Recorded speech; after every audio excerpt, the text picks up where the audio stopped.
Welcome to the Marketing Revolution podcast. This is the underground movement of savage marketers from all over the world. We are not Fortune 500 companies. We are real entrepreneurs with real businesses that have one major thing in mind: to set goals and devour them daily. Because we understand that everyone wants to eat, but only savage marketers are willing to do the hunt. Now let's get this revolution started. Hey, what's up, everybody? John Hiley here with the Marketing Revolution podcast and the Marketing Savage Facebook group. Hope you guys are having an amazing Saturday today. I am chilling here, getting ready I got a couple coaching clients that I'm going to be working with today. I got one that's going to be coming that I've got to talk to at 10 o'clock and another one that I got to talk to at noon. So I'm actually over here in my podcasting room getting some shit done. Actually just went live on one of our Facebook pages, which is Dent Trainer. And I kicked off my very first live Black Friday, Cyber Monday video where we kind of just announced what was going down and what was going to happen this year and what we are going to do. So that being said, guys, this is a gentle reminder. If you got a product or service that you're going to be doing something for Black Friday and Cyber Monday, get on it, start announcing things, start getting loud about it. It's about the time, you don't want to come on too early. If you come on too early, too strong, too early, then your message is going to be watered down by the time you get there.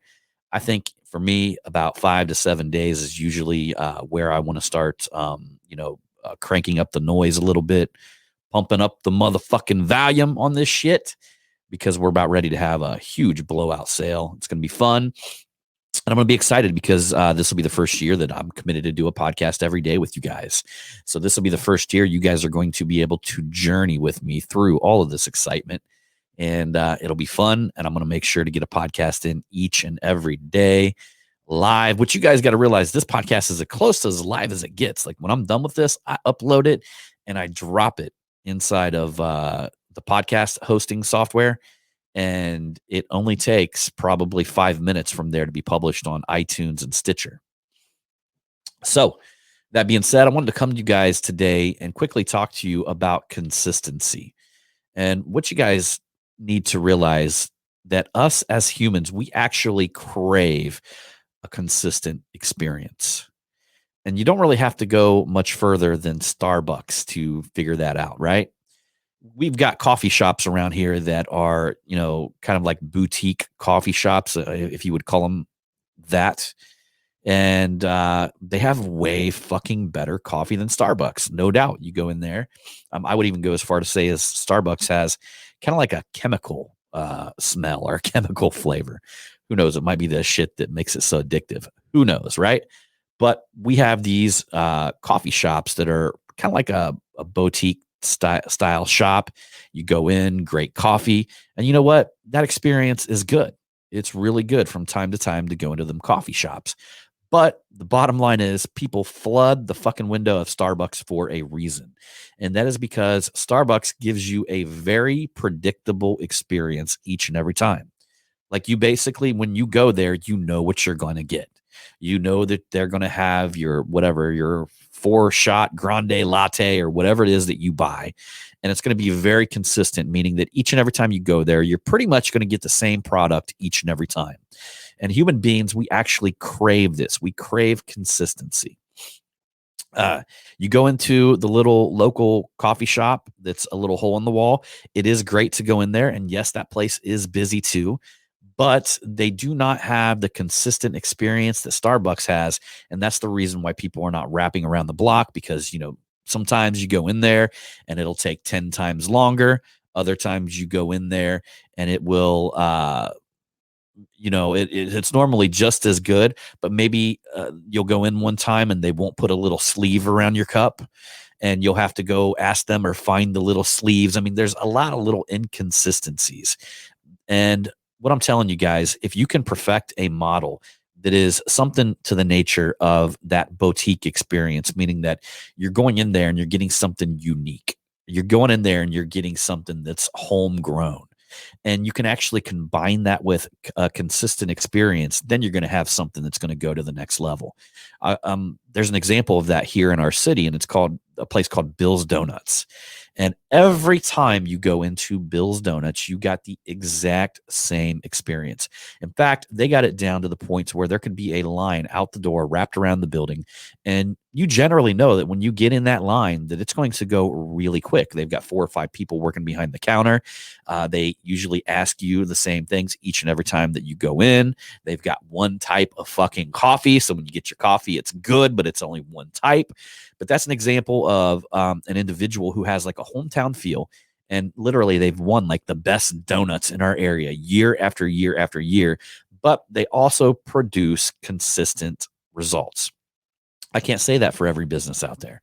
I can't say that for every mom and pop business.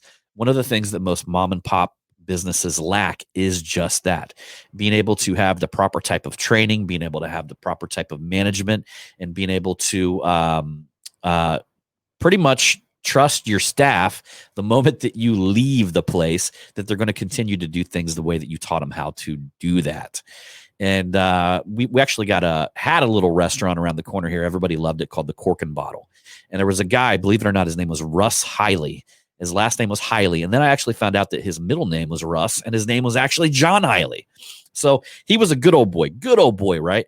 And every time you go in there, he would tell you these jokes. He would always, when you left, he would always tell you that he will see you in the funny papers.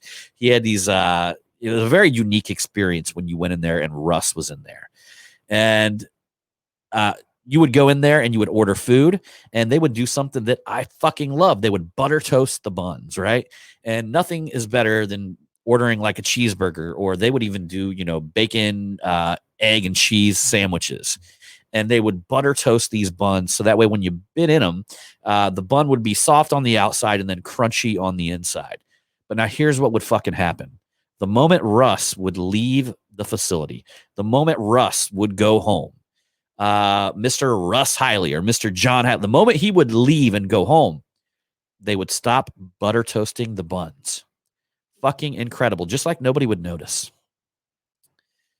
That is the slow decline of a place, right? So I'll take it one step further. Russ actually sold this Cork and Bottle to 2 other guys. They got in there and it didn't have his spirit. It didn't have the way how he took so much pride in the food or the product that he was delivering. It didn't have that anymore. So it lost that. It lost all of its consistency. It lost all of its, I don't even think I got another butter toasted bun after he left there. Something as simple as that. You got to put checks and balances in place to make sure that people are going to be doing things exactly the way that you design that user experience when you're there, when you're not there. You look, when the manager leaves Chick-fil-A, which is usually the owner of Chick-fil-A's are like in-house managers. When they leave Chick-fil-A, the staff members, or let's just say the junior management or the shift leads, they do not change the fucking chicken recipe. That chicken comes out the same each and every time. It's consistency. And that's why Chick-fil-A serves more, and might I add you, 6 days than every other fucking restaurant chain combined. You know why? Because they enforce consistency. They enforce their SOPs. And here's something you guys might not know about Chick-fil-A. They keep their managers or their owners accountable. I call them owner manager. I keep going back and forth because the way Chick-fil-A works, like anybody can apply to be an owner of a Chick-fil-A restaurant, and it costs $5,000 to fill out the application. If they do not give you that restaurant, they will give you your $5,000 back. But here's the deal with it. Chick-fil-A technically can fire you at any fucking moment. I mean, you might be a $300,000, $400,000. If you get into like a Chicago market, you might even be, a $500,000 a year restaurant owner. But you're only going to own one of them. You're only going to work one of the restaurants, and you're going to fucking work in it until the day you die. Period. That's the way Chick-fil-A rolls. They maintain power over their products, which gives them leverage over their SOPs. They had a guy here that ran one of the Chick-fil-A restaurants that was in the mall. He ran it into the dirt. And they fired him and his whole family that worked there.